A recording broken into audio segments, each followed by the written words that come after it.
လမ်းမေးစေးတဲ့ဘောကနေဒေါ်လာမီလီယံပေါင်းများစွာပိုင်အောင်ချမ်းသာလာခဲ့တဲ့ကမ္ဘာကျော်ဘောလုံးသမား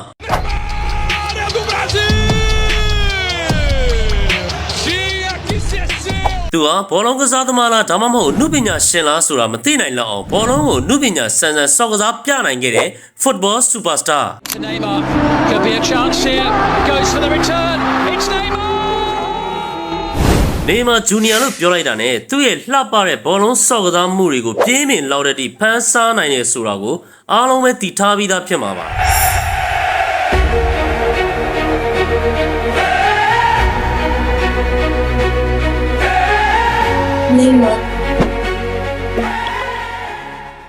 Neymar Junior ကို1992ခုနှစ်ဖေဖော်ဝါရီလ9ရက်နေ့မှာဘရာဇီးနိုင်ငံရဲ့ဆောင်းပါလိုပြည်နယ်ထဲမှာရှိတဲ့ Mogi das Cruzes ဆိုတဲ့ဆင်းရဲတဲ့မြို့ငယ်လေးမှာမွေးဖွားခဲ့ပါတယ်။ Neymar ကိုမွေးဖွားပြီးတိတ်မကြခင်မှာပဲသူတို့မိသားစုတွေစီကိုကံကြမ္မာဇိုးတွေကဆက်ဆိုင်မြဲမြဲကြားရောက်လာခဲ့တယ်ဗျ။ Neymar 4လသားအရွယ်မှာသူ့ရဲ့ဖခင် Neymar Senior ဟာသူ့အသင်းရှိရာဆန်တို့မြို့လေးစီကိုတွားရင်းနဲ့လမ်းမှာကားအစီအစဉ်ဖြစ်ခဲ့ပြီးသူ့ရဲ့ဖခင်ဟာခါယူကျိုးသွားခဲ့ပါတယ်။အဲ့ဒီနောက်နေမာရဲ့ဖခင်ဟာဘောလုံးလောကကနေနားယူခဲ့ပြီးနောက်မှာတော့သူတို့မိသားစုဟာဒုက္ခမျိုးစုံနဲ့အကြက်တဲတွေနဲ့ရင်ဆိုင်ခဲ့ရပါတော့တယ်။ဖခင်ဖြစ်သူဟာအစင်မပြေမှုတွေကြားတဲ့ကပဲနေမာကိုဘရာဇီးနိုင်ငံရဲ့အနုပညာတစ်ခုလို့ပြောလို့ရတဲ့ဘောလုံးကစားနည်းကိုသူ့အသက်3နှစ်အရွယ်မှာပဲဖခင်ဖြစ်သူဟာစတင်မိတ်ဆက်ပေးခဲ့ပါတယ်။အဲ့ဒီလိုနဲ့နေမာဆင်းရဲတဲ့ရက်ကွက်ငယ်လေးထဲမှာပဲဖခင်ဖြစ်သူရဲ့လမ်းပြပေးမှုတွေနဲ့ဘောလုံးကိုစူးစမ်းလေ့ကျင့်ခဲ့ပြီးမိသားစုစားဝတ်နေရေးအတွက်ဖခင်ဖြစ်သူနဲ့အတူနေမာဟာသူ့ရဲ့လှပစွာကစားတတ်တဲ့ဘောလုံးတက်ပညာကိုအသုံးချပြီးဈေးဝယ်သူတွေအတွက်လမ်းမေးမှာ freestyle football trick တွေပြသခဲ့ပြီးဈေးရောင်းခဲ့ရပါတယ်။သူ့ရဲ့ဘောလုံးလှပြစွမ်းရည်တွေဟာရက်ကွက်တစ်ဝိုက်မှာနာမည်ကြီးစေခဲ့ပြီး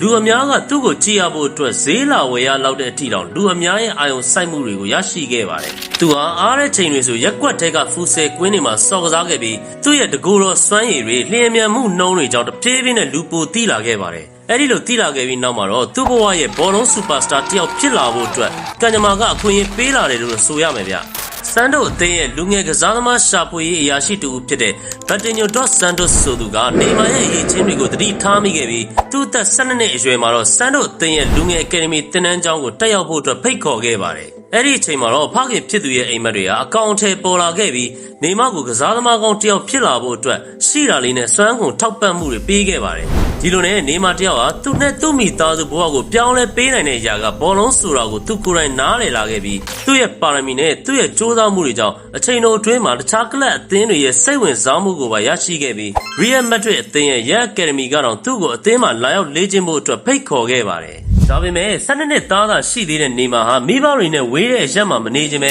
အိမ်ကိုလွမ်းနေခဲ့တာကြောင့်ဆန်တို့အသင်းမှာသာဆက်နေဖို့အတွက်ဆုံးဖြတ်ခဲ့ပါတယ်။သူ့အသက်18နှစ်အရွယ်ရောက်မှာတော့ဆန်တို့အသင်းရဲ့အကြီးအကဲလူစင်းတွေကိုပါဝင်ရောက်နိုင်ခဲ့ပြီး2009ခုနှစ်မတ်လ9ရက်နေ့မှာတော့ဆန်တို့အသင်းနဲ့ OSD အသင်းတို့ရင်ဆိုင်ကြတဲ့ပွဲမှာနေမာဟာဆန်တို့အသင်းအတွက်ပထမဦးဆုံးပွဲဥထွက်ကစားခဲ့ပါတယ်။အဲ့ဒီလိုကစားခဲ့ပြီးနောက်ပိုင်းမှာတော့သူ့ရဲ့နုပညာစံတဲ့ကစားမှုတွေလျင်မြန်မှုတွေနဲ့တကိုယ်ရည်စွမ်းဆောင်မှုတွေကြောင့်တပြေးပြေးနဲ့ကြော်ကြားလာခဲ့တယ်ဗျ။ဒါရင်မကသေးပါဘူးဆန်တို့အသင်းအတွက်ပြည်နယ်လိဖလားတွေတောင်အမေရိကရဲ့အကြီးဆုံးချန်ပီယံရှစ်ဖလားတွေကိုပါရယူပေးခဲ့ပါသေးတယ်။ဒီလိုနဲ့နေမာရဲလို့တဟုန်တို့ကြော်ကြားလာခဲ့တဲ့အချိန်2013ခုနှစ်မှာတော့ဘာစီလိုနာအသင်းတို့ပြောင်းရွှေ့ကြီးယူရို88သန်းနဲ့ပြောင်းရွှေ့ခဲ့ပါတယ်။ဘာစီလိုနာတို့ရောက်ရှိပြီးနောက်ပိုင်းမှာလည်းမက်ဆီနေမာဆွာရက်ဆိုတဲ့ MSN တွဲလုံးနဲ့ UEFA Champions League နဲ့ La Liga ဖလားတွေကိုပါရယူနိုင်ခဲ့တဲ့အထိအောင်မြင်မှုတွေပုံမရရှိခဲ့ပါသေးတယ်။ဘာစီလိုနာအသင်းမှာ4နှစ်တာကစားခဲ့ပြီးနောက်ပိုင်းမှာလည်းအောင်မြင်မှုတွေကရက်တက်မသွားပဲသူ့ဘဝမှာပြောင်းရွှေ့ခြင်းအမြင့်ဆုံးအနေနဲ့ PSG အသင်းကို2019ခုနှစ်ဩဂုတ်လ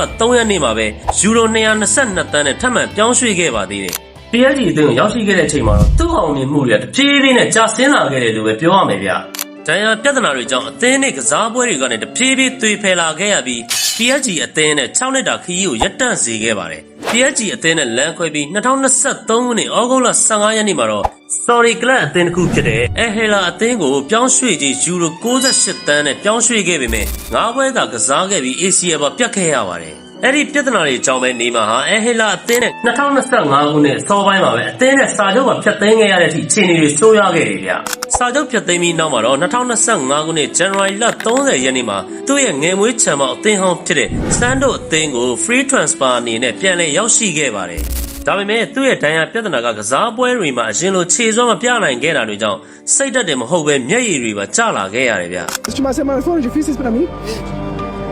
Eu digo mais mentalmente do que fisicamente. Foi a primeira vez que no mental eu amo esse time demais. Não foi aqui que eu fui pro lado. Os melhores momentos da minha vida foram nesse campo. လက်လောမှာလည်း FIBA World Cup 2026အတွက် Brazil လက်ရွေးစင်အသင်းမှာပါဝင်ဖို့မျှော်လင့်ခဲ့ပေမဲ့ Brazil နီးပြ Carlo Ancelotti ဟာနေမာကိုဒဏ်ရာပြဿနာတွေကြောင့် World Cup အတွက် Brazil လူစင်းထဲမှာထည့်သွင်းခဲ့ခြင်းမရှိခဲ့ပါဘူး။လက်ရှိအသက်33နှစ်အရွယ်မှာတော့နေမာဟာ World Cup 2026အတွက်ပါဝင်နိုင်အောင်ပြင်ဆင်နေဆဲဖြစ်ပြီးဒဏ်ရာကနေပြန်လည်ကောင်းမွန်လာအောင်စ조사လေ့ကျင့်နေတုန်းပဲဗျ။ Ô, Neymar, você vai jogar na Copa do Mundo de 2026? Tô treinando, me recuperando bem, tentando ficar 100% fisicamente para poder ajudar o Brasil. စင်ရမွဲတီလုံးနဲ့ကောင်လေးတယောက်ဘွားကနေကမ္ဘာကျော်ဘောလုံးသမားဘွားကိုရရှိအောင်စူးစမ်းခဲ့ပြီးအမေရိကန်ဒေါ်လာတန်း250ကျော်တဲ့ထိအောင်ချမ်းသာနေခဲ့တဲ့အပြင်ဘရာဇီးနိုင်ငံကစင်ရနွမ်းပါတဲ့ကလေးတွေအတွက်ဖောင်ဒေးရှင်းထောင်ပြီးကယ်ဆယ်ထောက်ပံ့ပေးနိုင်ခဲ့တဲ့နိုင်ငံကုန်ဆောင် football player ကောင်တယောက်အဖြစ်ဆေးရတဲ့မိသားစုနဲ့အတူဘွားကိုပျော်ရွှင်စွာဖြတ်သန်းနေနိုင်ခဲ့ပြီဖြစ်တဲ့နေမာဂျူနီယာ